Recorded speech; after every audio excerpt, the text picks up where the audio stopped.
Target with PS Parihar channel में आपका स्वागत है। आइए शुरू करते हैं और देख लेते हैं कि दैनिक सायंकाल समाचार के इस वीडियो में विद्यार्थी जीवन से संबंधित कौन कौन सी सूचनाएं हैं। तो वीडियो को जल्दी से लाइक कर दें, शेयर कर दें। जिन छात्रों ने चैनल को अभी भी सब्सक्राइब न किया हो तो जल्दी से सब्सक्राइब कर लें ताकि आप लोगों को इसी प्रकार की ऑथेंटिक और सॉलिड अपडेट से सबसे पहले मिलती रहे। चलिए शुरू करते हैं।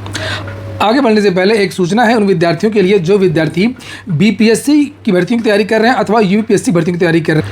वे सभी अभ्यर्थी यूपीएससी वाला बीपीएससी वाला प्लेटफॉर्म पर आकर के अपनी तैयारी पूरी कर सकते हैं। यहाँ पर आप लोगों के लिए सारे के सारे जो कोर्स हैं उपलब्ध हैं। खास तौर से फाउंडेशन बैच स्टार्ट हो गए हैं और ये फाउंडेशन बैच उन विद्यार्थियों के लिए हैं जो विद्यार्थी पीसीएस 2027 की तैयारी कर रहे हैं या 73वीं बीपीएससी की तैयारी कर रहे हैं।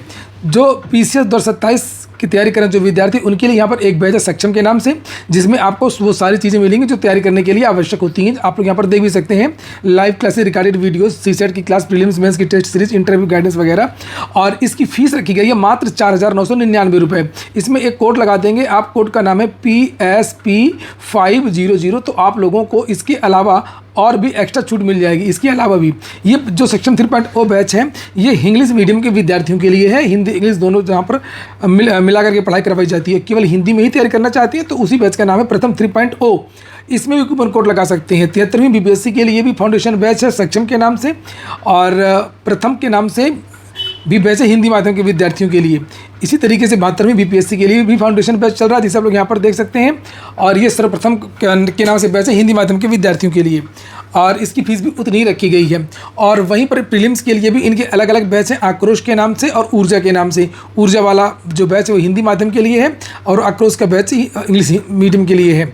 इसकी फीस तो बहुत कम रखी गई है। कूपन कोड इसमें भी लगा सकते हैं। इसकी लिंक मैंने डिस्क्रिप्शन बॉक्स और कमेंट बॉक्स में उपलब्ध करा दी। आप लोग चाहें तो इसको जाकर के सीधे ऑनलाइन ज्वाइन कर सकते हैं। चलिए शुरू करते हैं और बात करते हैं सबसे पहले बीपीएससी की TRE4 को नोटिफिकेशन को लेकर के आज एक पॉडकास्ट हुआ है और ये पॉडकास्ट किया है बीपीएससी के ही सोशल मीडिया चैनल ने और यूट्यूब में हर जगह में। बीपीएससी बहुत हाईटेक हो गया है। जितने भी सोशल मीडिया के प्रमुख प्लेटफॉर्म हैं सब पर इनकी एक अलग से वेबसाइट बन गई है, चाहे वो ट्विटर हो कुछ भी हो।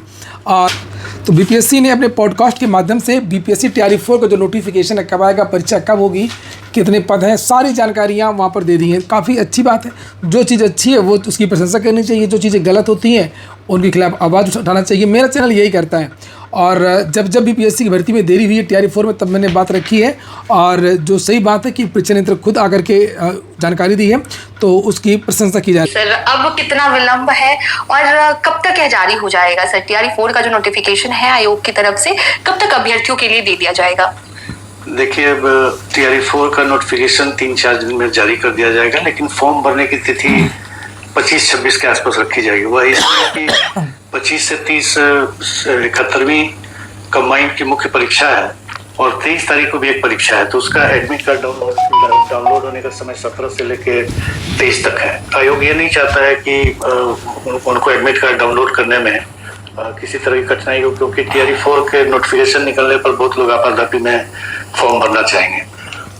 ऐसी स्थिति में जब लाखों या बड़ी संख्या में लोग फॉर्म भरने लगते हैं तो एडमिट कार्ड डाउनलोड होने में कठिनाई होती है। तो इसीलिए फॉर्म भरने का तिथि जो है वो 25 या 26 से रखा जाएगा, जो कि नोटिफिकेशन में लिखा हुआ रहेगा। नोटिफिकेशन 3 से 4 दिन में प्रकाशित कर दिया जाएगा। तब तो ये उन लाखों शिक्षक अभ्यर्थियों के लिए खुशखबरी की है जो काफी लंबे समय से जो है TRE4 की वैकेंसी के। तो ये सुन रहे थे आप, बीपीएससी के परीक्षा नियंत्रक थे जिन्होंने खुल करके जानकारी दे दी है कि आपका जो नोटिफिकेशन है वो 24 या 25 तारीख तक जारी हो जाएगा। और अभी क्यों नहीं जारी हो रहा है उसको लेकर के भी उन्होंने पूरी जानकारी दी है। और देरी किस बात पर हुई है TRE4 के विज्ञापन में, तो उसको लेकर के भी जानकारी दिया है कि बहुत सारे बदलाव हुए हैं TRE4 में। अति शिक्षकों का भी कुछ मामला था जिसकी वजह से विज्ञापन अभी तक जारी नहीं हो पाया। लेकिन जब परीक्षा की तारीखें पहले से ही घोषित कर दी गई हैं कि सितंबर के महीने में आपकी परीक्षा होनी है, तो ज़्यादा परेशान होने की आवश्यकता नहीं है। और परीक्षा के 3 महीने पहले तो नोटिफिकेशन कम से कम हमको निकालना रहता है। 38 जिला का चॉइस उनको देना होगा, वह सावधानी पूर्वक भर देंगे, क्योंकि अगर मान लीजिए आप 30 जिला का चॉइस देते हैं और रैंक के हिसाब से वर्ग 6 से 8 के लिए आपने अप्लाई किया है और रैंक के हिसाब से आपको 32वां या 33वां जिला मिल रहा है और अगर फॉर्म में आपने 30 जिला भरा है तो फिर आपका नहीं होगा। ये ध्यान रखिएगा। ये बिल्कुल कंबाइंड की तरह है कि अगर आपने केवल डिप्टी कलेक्टर DSP का चॉइस दिया है और रैंक के हिसाब से आपको रजिस्ट्री या फिर अन्य कोई सेवा मिल रही है, लेकिन आपने चॉइस ही नहीं दिया तो आपका कंबाइन में नहीं होगा। उसी तरह यह ध्यान रखना है, ये एक इम्पोर्टेंट बात है कि 38 जिला का चॉइस जो अभ्यर्थी चाहते हैं वो भर दें, या कम से कम 2-3 जिला नहीं चाहते हैं उसको छोड़कर अधिकांश जिला का चॉइस भर दें। ये एक परिवर्तन किया गया है। दूसरा एक समस्या आती है फॉर्म भरने के बाद की पेमेंट का, खासकर जो अंतिम 1 या 2 दिन में फॉर्म भरते हैं, ऐसी शिकायतें प्राप्त होती है कि उन्होंने सबमिट किया, पेमेंट किया तो वो दिख रहा है कि हाँ पेमेंट हो गया, जबकि हाँ हमारे एंड पर वो पेमेंट नहीं दिखता है। 2-3 दिन बाद बैंक सेटल करता है, तो कभी कभी इसको लेकर कंट्रोवर्सी हो जाती है। तो इसलिए ऐसा प्रावधान इस बार किया गया कि पहले आप पेमेंट कर देंगे, उसके बाद ही आपको फॉर्म भरने का लिंक उपलब्ध होगा। ये 2 प्रमुख चेंज किया गया है। बिल्कुल, तो जो भी शिक्षक अभ्यर्थी फॉर्म भरेंगे इस बार, इन बातों का विशेष ध्यान रखेंगे आप भी फॉर्म भरते वक्त। सर, TRE 4 में कुल कितनी रिक्तियां हैं, कितनी वैकेंसीज हैं, और सर क्लास वाइज कितनी वैकेंसीज हैं? देखिए, TRE 4 में कुल रिक्ति 46,882 है। इसमें 4 विभागों की रिक्तियां हैं। पिछड़ा एवं अति पिछड़ा वर्ग कल्याण विभाग में प्रारंभिक शिक्षक में 63 रिक्ति है, प्रधानाध्यापक में 9 रिक्ति है, माध्यमिक शिक्षक TGT जो होते हैं वो 98 रिक्ति है, उच्च माध्यमिक शिक्षक PGT जो होते हैं उसमें 189 रिक्ति है। उसी तरह अनुसूचित जाति अनुसूचित जनजाति कल्याण विभाग में वर्ग 1 से 5 में 239 रिक्ति है, वर्ग 6 से 10 में 316 रिक्ति है, और वर्ग 11-12 में 489 रिक्ति है। प्रधानाध्यापक में 14 रिक्ति है। शिक्षा विभाग में माध्यमिक वर्ग 9 और 10 में 9,082 रिक्ति है। उच्च माध्यमिक यानी 11वीं और 12वीं में 16,774 रिक्ति है। प्राथमिक विद्यालय वर्ग 1 से 5 में 10,778 रिक्तियां हैं। मध्य विद्यालय वर्ग 6 से 8 में 8,583 रिक्ति है। और अंतिम में अल्पसंख्यक कल्याण विभाग में माध्यमिक वर्ग 9 से 10 में 98 रिक्तियां हैं। उच्च माध्यमिक वर्ग 11 से 12 में 180 रिक्तियां हैं, और प्रधानाध्यापक में 9 रिक्तियां हैं। कुल मिलाकर 46,882 रिक्तियां हैं। 46,882 रिक्तियां हैं। बस पूरा कार्यक्रम सब कुछ बता दिया गया है। अब हम लोग चर्चा करेंगे UPSSC की। UPSSC से आप देखेंगे आज 16 तारीख की डेट की बहुत सारी नोटिस जारी हुई हैं। 1, 2, 3, 4, 5 और नीचे ये देखिए 6, और इसके नीचे ये 7, हाँ 6 नोटिस। 1, 2, 3, 4, 5, 6, 7 नोटिस, और ये 7 नोटिस जारी हुई हैं। ज़्यादातर नोटिस आप लोगों के किसी काम की नहीं है। ये पुरानी भर्तियों से संबंधित नोटिस हैं। 2015 की, 2016 की, 2016 की, 2016 की। ये UPSSC की पोल खुलती है कि UPSSC किस तरीके से काम करता है और पिछले 10 साल में अभी तक क्या किया है। ये एक बड़ा सवाल है। 2016 की भर्ती अभी इस समय चल रही है। तो और यहाँ पर जो मेन आपके काम की जो नोटिस है ना, वो केवल एक है कि ये जो स्वास्थ्य कार्यकर्ता महिला वाली जो वैकेंसी है, इसके मास्टर सेट की जो उत्तर कुंजी है वो जारी कर दी गई है। तो इसको जा करके आप लोग देख लीजिएगा, जो भी छात्राएं जिन्होंने इसकी परीक्षा दी हो। वहीं UPSSC की कुछ सूचना मैं आपको अलग से दे देता कि JEE जूनियर इंजीनियर और 4612 का जो सिटी इंटीमेशन जो लिंक है वो आप लोगों को आने वाले 1 या 2 दिन में मिल जाए। और UPSSC बहुत जल्द आने वाले 1 या 2 दिनों में, आज भले ही फर्जी नोटिस ज़्यादा जारी हुई हैं, आप लोगों को बहुत जल्द 2-3 परीक्षाओं का जो कार्यक्रम है वो देखने को मिलेगा। और चूँकि इस बीच में बहुत सारी जो एग्ज़ाम डेट वैकेंसी आई पिछले दिनों, और अब इन भर्तियों की परीक्षा तारीख घोषित होंगी, और कुछ परीक्षाओं की एग्ज़ाम डेट घोषित भी हो चुकी हैं। और लेकिन जो एग्ज़ाम डेट घोषित होने वाली है उसमें assistant boring technician, special educator जो दिव्यांग विद्यालयों को वैकेंसी आई थी, और कुछ अन्य भर्तियों की भी जो एग्ज़ाम डेट है वो आपको देखने को मिले। और हमेशा की तरह 1-1 दिन में 2-2 परीक्षाएं होंगी। और ASO वाले जो विद्यार्थी पूछ रहे थे, इनकी परीक्षा जुलाई लास्ट में देखने को मिल सकती है या अगस्त के महीने में। जुलाई या अगस्त में इनकी परीक्षा होगी। जो भी विज्ञापन अभी तक जारी होते रहे हैं वो आपने देखा होगा कि लगभग 3 महीने में या 4 महीने के अंदर ये परीक्षाएँ UPSSC की हो जाती हैं। आजकल फ़िलहाल यही ट्रेंड चल रहा है, और इसी तरीके से आगे भी आपको देखने को मिले। अगली सूचना है उत्तर प्रदेश लोक सेवा आयोग की। उत्तर प्रदेश लोक सेवा आयोग से आज नोटिस जारी हुई है। वाणिज्य विषय की जो परीक्षा जो 22 तारीख को आयोजित होना है, इन विद्यार्थियों के जो एडमिट कार्ड है वो वेबसाइट पर अपलोड कर दिए गए हैं।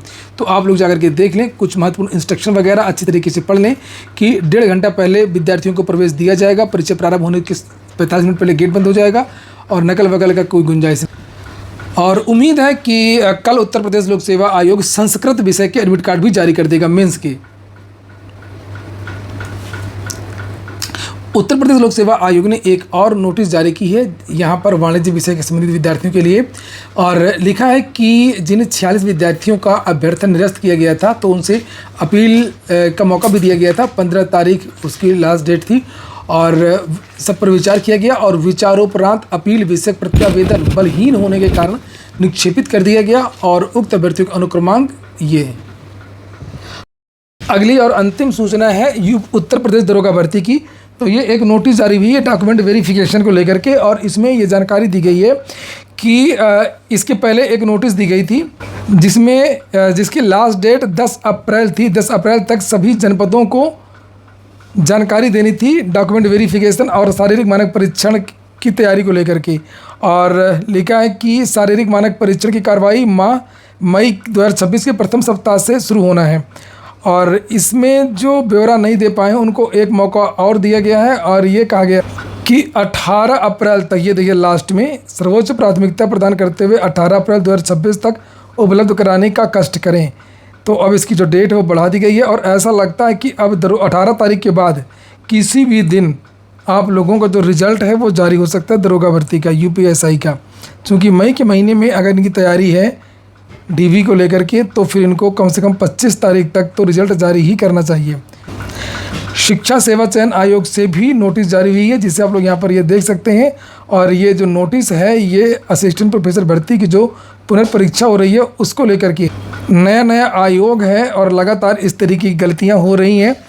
कुछ गलतियां हुई थी। लिखा है 18 और 19 अप्रैल 2026 को विज्ञापन संख्या 51 सहायक आचार्य की पुनर्परीक्षा कार्यालय द्वारा निर्गत विज्ञप्ति आवश्यक सूचना संख्या इतना लिखा हुआ है। इसमें परीक्षा में प्रतिभाग हेतु दिनांक 15 अप्रैल 2026 को परीक्षा केंद्रों की सूचना के साथ जारी किए गए प्रवेश पत्र में तकनीकी त्रुटिवश कतिपय अभ्यर्थियों के पालीवार समयों में भिन्नता पाई गई है एडमिट कार्ड में, और आयोग द्वारा इस त्रुटि का संज्ञान लेते हुए तत्काल इसका निराकरण कर दिया गया है। तो सभी विद्यार्थी मिलान कर लें, चेक कर लें।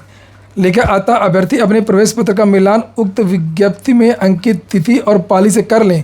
यदि उन्हें अपने प्रवेश पत्र में भिन्नता प्रकट होती है, अगर उन्होंने पहले डाउनलोड कर लिया है तो आयोग के वेबसाइट से संबंधित लिंक के माध्यम से अपना प्रवेश पत्र पुनः डाउनलोड कर लें। तो दोबारा आप लोग चेक कर लीजिए अपनी टाइमिंग वगैरह को लेकर के। लिखा इसी वैध प्रवेश पत्र के साथ निर्धारित परीक्षा केंद्र पर अपनी पाली के अनुसार परीक्षा में प्रतिभाग करें।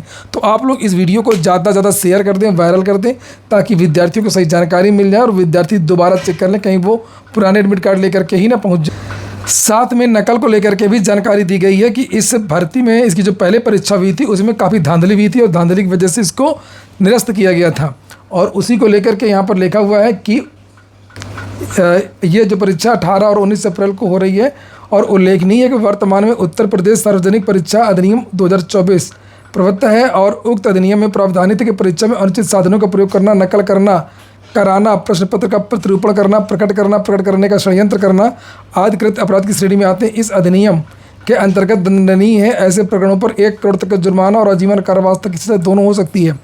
उक्त परीक्षा की शुचिता के दृष्टिगत आयोग द्वारा सहायक आचार्य विज्ञापन की आयोजित लिखित परीक्षा 16 और 17 अप्रैल 2025 में 2 अभ्यर्थियों अक्षोधाजानंद ओझा पुत्र श्री ब्रजेश नाथ ओझा ये क्रमांक लिखा, और एक कोई थी षष्ठी यादव पुत्री नरेंद्र सिंह यादव अनुक्रमांक ये लिखा हुआ। सार्वजनिक परीक्षा ये उल्लेखनीय अनुचित साधनों का प्रयोग करने के कारण उपयुक्त दोनों अभ्यर्थियों द्वारा उनके द्वारा किए गए उक्त आपराधिक कृत्य के लिए आयोग द्वारा उनको डिबार कर दिया गया है। अतः अभ्यर्थियों को सूचित किया जाता है कि आगामी परीक्षाओं की शुचिता को प्रभावित करने वाले अनुचित साधनों का प्रयोग कदापि न करें, अन्यथा